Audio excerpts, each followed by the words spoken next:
The emergency session of the Galactic Council had been in progress for 17 cycles, and Ambassador Kelleth could feel the weight of every passing moment. Through the crystalline viewing ports of the orbital station, the Vrax armada assembled like a plague of locusts, thousands of warships blotting out the stars. "They've taken the outer rim," reported General Thrace, his mandibles clicking nervously. "The defense fleets are gone. Civilian casualties are estimated in the billions." Kelleth looked around the chamber at the representatives of 47 species. The greatest civilizations the galaxy had ever known, brought together in desperate alliance. And they were losing. The Vrax were unstoppable. A hive species with no concept of mercy, they consumed entire worlds, strip-mining planets down to their cores and processing every living thing into biomatter to fuel their endless expansion. For 3 years, the Council had thrown everything against them. Advanced weapons, tactical genius, unprecedented cooperation between species who had been rivals for millennia. Nothing worked. "We have one option remaining," Kelleth said quietly, and the chamber fell silent. "The humans." A wave of protest erupted. Counselor Venn stood, her fur bristling. "You cannot be serious. They are quarantined for a reason." "They are barbarians," added another voice. "They wage war on themselves." Kelleth raised a hand. 63 years ago, we encountered humanity. A species that had barely achieved faster-than-light travel. We studied them, and what we found terrified us." He activated the holographic display, showing Earth. A death world. Gravity twice what most species can tolerate. Predators at every level. Diseases that could wipe out populations. And yet humans not only survived, they thrived. The display shifted, showing human history. Wars spanning continents. Weapons of mass destruction. Conflicts that lasted generations. "They are the only species we've ever classified as catastrophically dangerous," Kelleth continued. "We placed their system under quarantine and prayed they would never develop the technology to leave it. But the Vrax are at our doorstep. We have exhausted every option. Our fleets are broken. Our worlds burn." He looked at each counselor in turn. "The humans possess something we do not, something we bred out of ourselves millennia ago in pursuit of civilization. They understand war at a level we cannot comprehend. It is woven into their DNA. And if we cannot control them?" Venn demanded. "If we unleash one monster to fight another?" Kelleth's expression was grim. "Then we pray the humans are the ones who win." The vote was called. The chamber held its breath. It passed by a single vote. Captain James Reeves was halfway through his coffee when every screen in the command center of Orbital Station Armstrong lit up simultaneously. The first thought that crossed his mind was a systems malfunction. The second was that someone had finally hacked through their firewalls. The third thought evaporated when the face appeared. It wasn't human. "People of Earth," the creature began, its translation software rendering the words in perfect English. "I am Ambassador Kelleth of the Galactic Council. We come not as conquerors, but as suppliants. We require your help." Reeves nearly dropped his coffee. Around him, every member of the watch crew stood frozen. Within an hour, every government on Earth was in emergency session. The message had been broadcast globally, impossible to contain. Within 3 hours, the United Nations Security Council had established a joint command. Within 6, humanity's top military minds were assembled in a converted bunker beneath Geneva. Kelleth appeared before them via hologram, and this time he brought evidence. Images of the Vrax. Footage of worlds being consumed. Death tolls that made human wars look like schoolyard fights. "You kept us in a cage," said General Park, her Korean accent sharp with barely controlled anger. 60 years you've known about us, and you kept us trapped in our own system." "Yes," Kelleth admitted. "We feared you. Your capacity for violence, your creativity in warfare, your inability to surrender even when all logic demanded it. We called you the dangerous species and decided the galaxy was safer with you contained. And now you want us to save you, added Admiral Okonkwo, her Nigerian lilt heavy with irony. We are desperate, Keleth said simply. The Vraks have defeated every military force we possess. Our tactics are sophisticated, our technology advanced. But we have not fought a real war in 3,000 years. We have forgotten what it means to truly struggle for survival. President Chen, no relation to anyone Keleth had met, leaned forward. What are you offering in exchange? Everything, Keleth responded. Technology, resources, territory. Unrestricted access to the galactic community. And most importantly, we will leave you alone. Forever. No more quarantine. No more observation. You will be free. The room erupted in debate. Some argued this was Earth's chance to join the galactic stage. Others warned of the danger, the uncertainty. A few suggested humanity might be walking into a trap.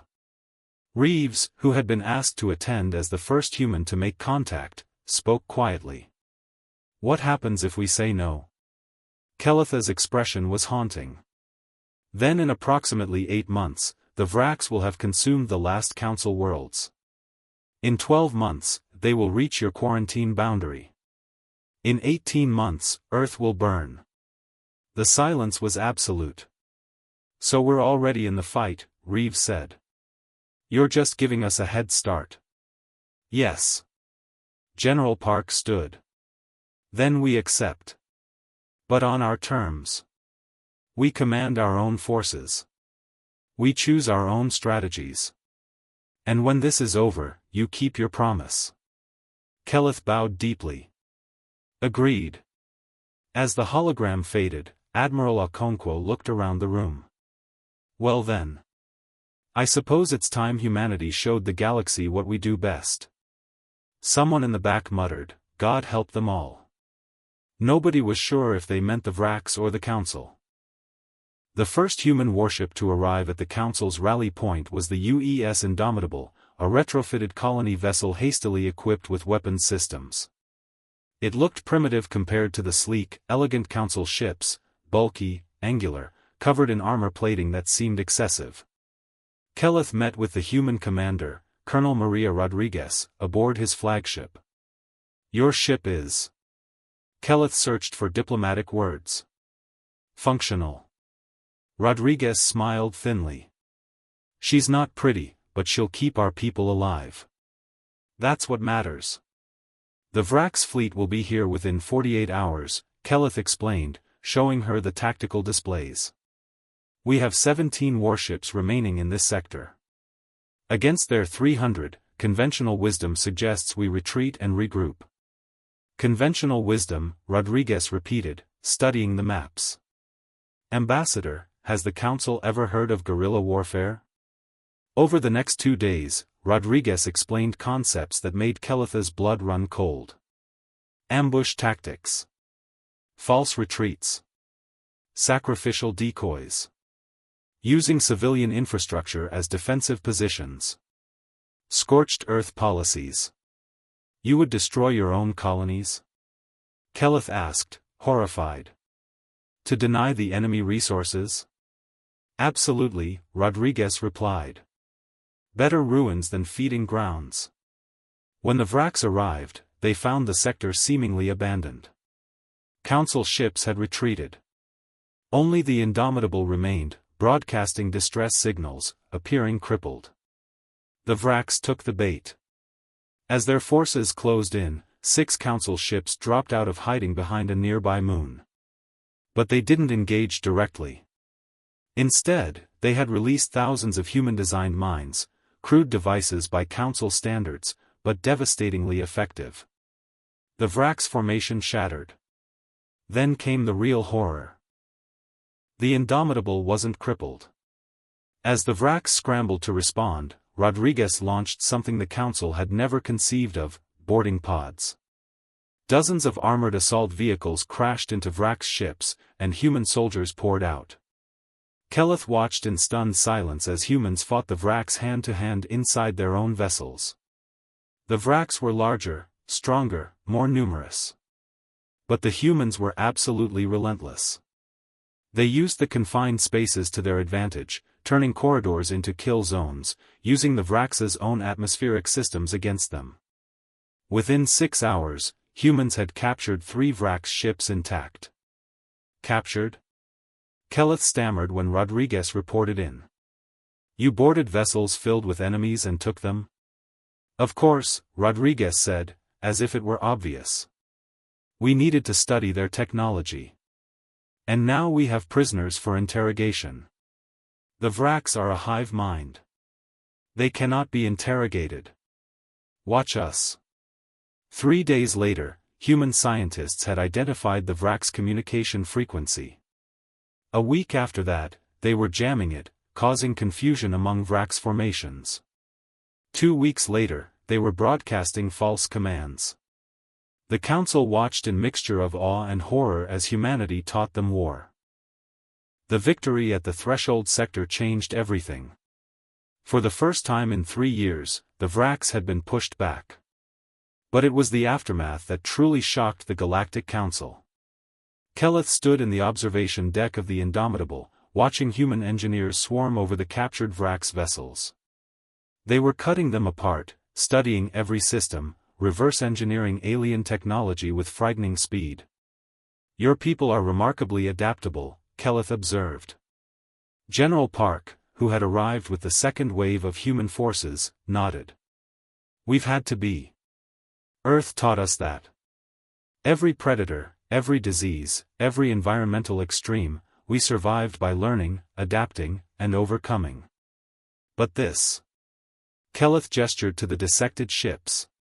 You treat war as a science. Because it is, Park replied. Humanity has been refining the art of killing for over 10,000 years. We've fought wars with sticks and stones, with swords and shields, with bullets and bombs, with drones and satellites. We've fought in deserts, jungles, oceans, mountains, and the vacuum of space. We've studied every great military mind from Sun Tzu to Clausewitz to modern theorists you've never heard of. She turned to face him directly. You asked for our help because you were desperate. But you need to understand something, Ambassador. We didn't just agree to fight for you. We agreed to win. And humans don't know how to do anything halfway. The proof came at the Battle of Kepler 442. The Vrax had amassed a fleet of over 800 ships to retake their lost ground. The Council's forces numbered barely 200, including 30 human vessels. The Council commanders proposed a defensive strategy. The humans proposed something else entirely. You want to attack? Councillor Venn demanded at the War Council. That's suicide. That's victory, countered Admiral James Burke, recently arrived from Earth with the Third Fleet. The Vrax expect you to defend. They've fought you for 3 years and they know your patterns. You consolidate, you fortify, you hold position. It's logical. It's civilized. It's why you're losing, added Colonel Rodriguez. Burke activated the tactical display. We're going to split our forces. The Council ships will engage their main fleet here, drawing their attention. Meanwhile, human fast attack vessels will circle around and strike their supply lines here, and here, and here. Supply lines? Keleth asked. The Vrax don't have traditional logistics. They have resource ships, Burke corrected. We've been watching. They strip mine worlds, process the materials, and feed them to their fleet. Those processing ships are poorly defended because you've never targeted them. We're going to destroy every single one.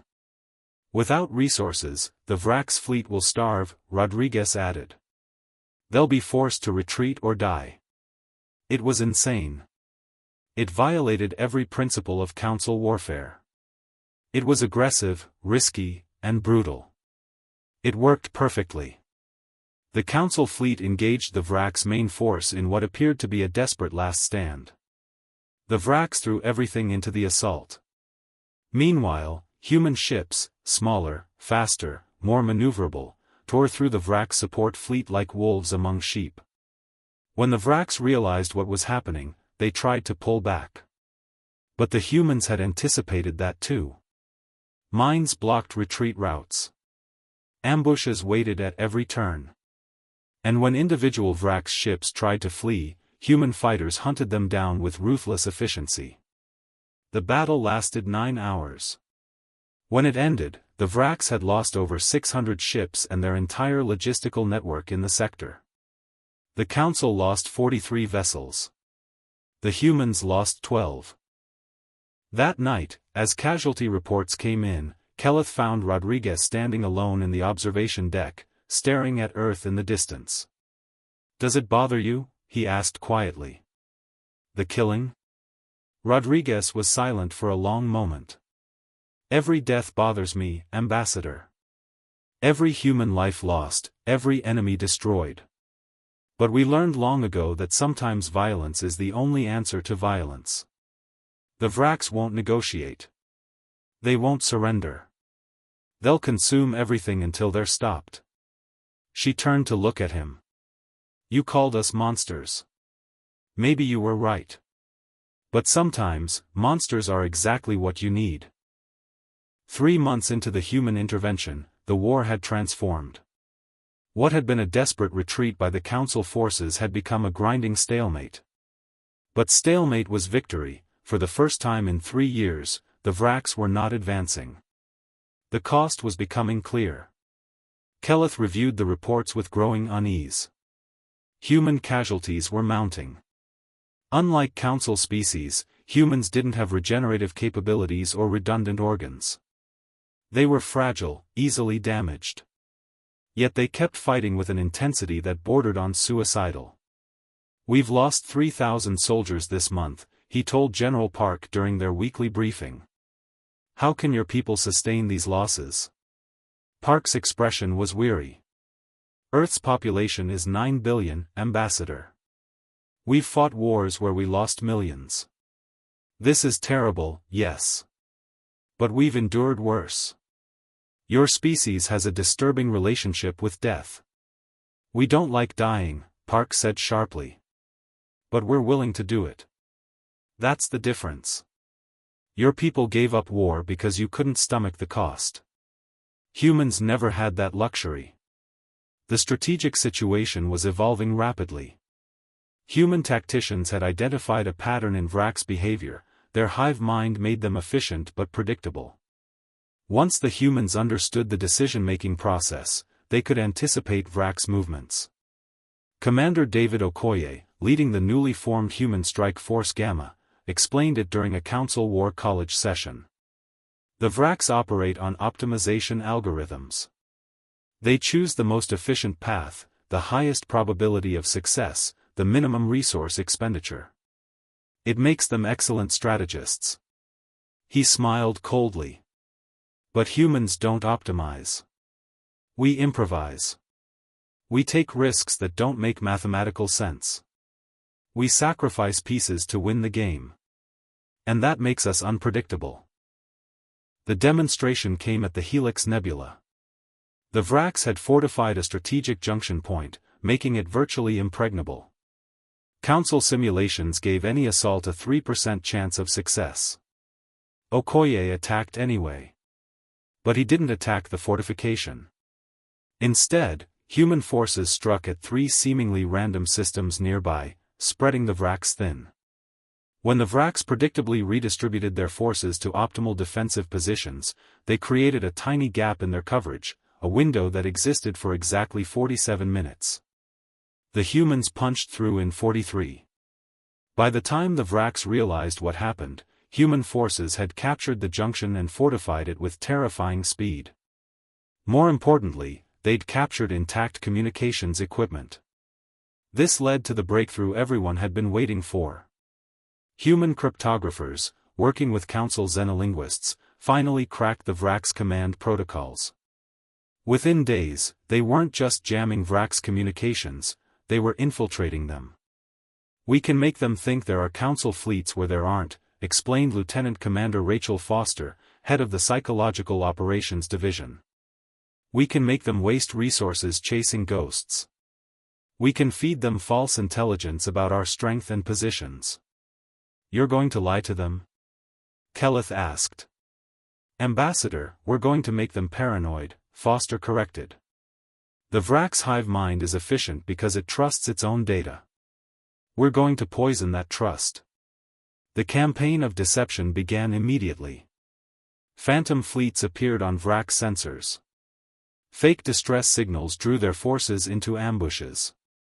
False intelligence suggested human weaknesses that were actually traps. The Vraks, for the first time, began to hesitate. But victory came at a price that troubled Keleth deeply.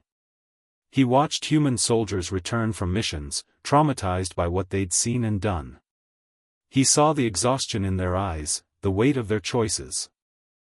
During a quiet moment, he found Colonel Rodriguez in the medical bay, visiting wounded soldiers. "You called yourselves monsters," Keleth said. "But monsters don't mourn their victims." Rodriguez looked at a young soldier, barely 20 years old, who'd lost both legs in a boarding action. "We're not monsters, Ambassador. We're just very, very good at doing monstrous things when we have to. The day we stop feeling guilty about it is the day we actually become the monsters you feared." She stood, her expression haunted. Every human in this fleet volunteered. They know they might die. They know they might have to do terrible things. But they also know that if they don't, billions more will die. That's the burden we carry. "I don't know if I should thank you or apologize," Keleth admitted. "Both," Rodriguez said quietly. "Definitely both." The war had reached its 6th month when human intelligence located the Vrak's core world, the origin point of their entire invasion, the central hub of their hive consciousness. It was defended by over 2,000 warships and protected by a gravitational anomaly that made approach nearly impossible. The Council's strategic advisors declared it impregnable. The humans started planning the attack anyway. "This is madness," Councillor Venn protested at the emergency session. "Even with your unconventional tactics, you cannot defeat those odds." Admiral Burke stood before the assembled council, flanked by the human command staff. Behind them, holographic displays showed the target system in detail. "You're right," Burke acknowledged. "We can't fight 2,000 ships. So we're not going to." He gestured, and the display zoomed in on the core world itself. The Vraks aren't just defended by their fleet. They're controlled by it. Every ship, every soldier, every tactical decision, it all flows through neural nodes on their home world. It's their greatest strength and their critical weakness. General Park took over. "We're not going to fight their fleet. We're going to ignore it and go straight for the core world. Cut off the head, and the body dies." "The gravitational field," Keleth began. "Can be navigated," interrupted Commander Lisa Torres, chief engineer. "We've been studying it for weeks. It's not impassable, just incredibly dangerous. Council ships couldn't make the approach because you value survival. Human pilots are willing to take the risk." The room erupted in argument. The plan was suicide. Even if they reached the planet, even if they succeeded, most of the strike force would be destroyed. She paused, her expression grave. "This is how we win. Not by fighting the war your way, but by fighting it our way. Yes, we'll take casualties. Yes, it's dangerous. But it's also our only realistic chance of ending this war." After heated debate, the Council approved the mission, with the caveat that only human forces would participate in the core assault.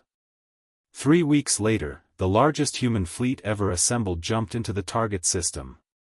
247 warships, 30,000 soldiers, and every innovation humans had developed during the war. The Vrak's fleet moved to intercept, exactly as predicted. And the human fleet scattered.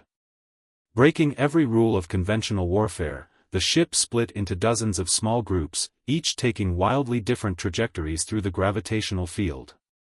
The Vraks, unable to predict which group was the real threat, divided their forces. It was chaos. It was disorganized. It was the antithesis of proper military strategy. It was brilliant. While the Vraks' fleet chased phantoms, the real strike force, led by Colonel Rodriguez aboard the Indomitable, threaded through the gravitational anomalies using trajectories that Council computers had calculated as mathematically suicidal. 43 ships made the approach. 29 survived. They landed on the core world against fierce resistance. Human soldiers, wearing powered armor that had been refined throughout the war, stormed the neural nodes. The fighting was brutal, close quarters, and desperate. Rodriguez led Alpha Company personally, fighting through biomechanical defenses that had evolved over millennia. They lost soldiers with every step. But humans had learned something during their violent history: sometimes advance is the only option. Forward! Rodriguez shouted over the comm, as her troops pushed through a corridor flowing with Vrak's defenders. Always forward!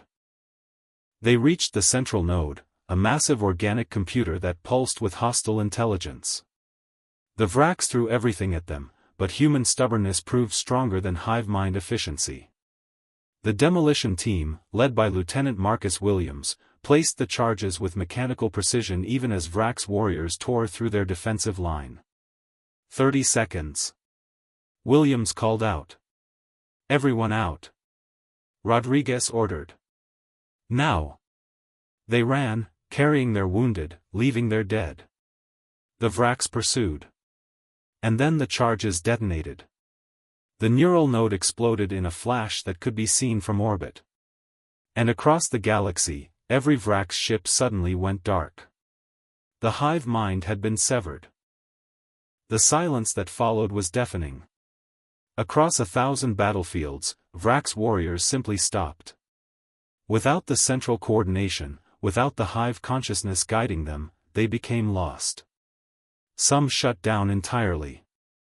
Others fled in confusion. None continued fighting. The war was over. But the victory was bittersweet. 2 months later, Keleth stood in the memorial hall on Earth, looking at the walls covered in names. 12,417 humans had died in the 6-month campaign. Each name was etched in black stone, each representing someone who had volunteered to save a galaxy that had imprisoned their species. They knew the cost, General Park said quietly, standing beside him. She'd lost an arm in the final assault but refused regenerative treatment until after the memorial was complete. Every single one of them knew. The Galactic Council had kept its promise. The quarantine was lifted. Humanity was granted full membership, equal status, and had been awarded 3 entire systems as reparation. Human technology, refined through crucible of war, was now the most sought after in the galaxy. Earth had gone from prisoner to power in half a year. But Keleth saw the cost that wasn't measured in casualties. He saw it in the eyes of human soldiers who had done things that would haunt them forever. He saw it in the families mourning their dead. He saw it in the trauma centers treating psychological wounds that might never heal. "Do you regret it?" he asked Park. "Answering our call?" Park was quiet for a long moment, her eyes distant. Every death. Every nightmare. Every life destroyed by what we had to do. She looked at him. "But if we hadn't come, the Vraks would have consumed everything. So no, I don't regret saving lives. I regret that saving them required so much death." President Martinez approached, walking slowly with a cane. She'd been injured in a Vraks raid on Geneva near the war's end. "Ambassador Keleth. I wanted to speak with you before you return to the Council homeworld." "Of course, Madam President." "The Council fears us," Martinez said bluntly. "I've read the reports, seen the debates. They're grateful, yes. But they're also terrified that they've unleashed something they can't control." Keleth didn't deny it. Your capabilities exceed anything we imagined. The efficiency with which you wage war, the innovations you developed, your sheer determination, it validates every fear we had when we first discovered you. And yet you came to us anyway. Because the alternative was extinction. Martinez nodded slowly. I want to make something very clear, Ambassador. Humanity didn't fight this war because we wanted to prove ourselves to the galaxy. We didn't do it for territory or power. We did it because it was the right thing to do. She gestured to the memorial wall. These people died defending beings they'd never met, protecting worlds they'd never seen. That's who we are. Yes, we're capable of terrible violence. Yes, we understand war in ways you don't. But we also understand sacrifice. Honor. Protecting those who cannot protect themselves. The Council needs time to understand that, Keleth admitted. They'll have it, Martinez assured him. We're not interested in conquest. We're interested in peace. But... She paused, her expression hardening. If another threat emerges, if anyone threatens innocent lives, if the galaxy needs defenders, humanity will answer. That's our promise. That evening, Keleth watched from orbit as Earth rotated below. Cities lit the night side, billions of humans going about their lives, unaware that their species had just reshaped galactic politics forever. His communicator chimed. It was Counselor Venn. Ambassador, the full council has voted. The humans have been granted their freedom, but there's been a second motion. She paused.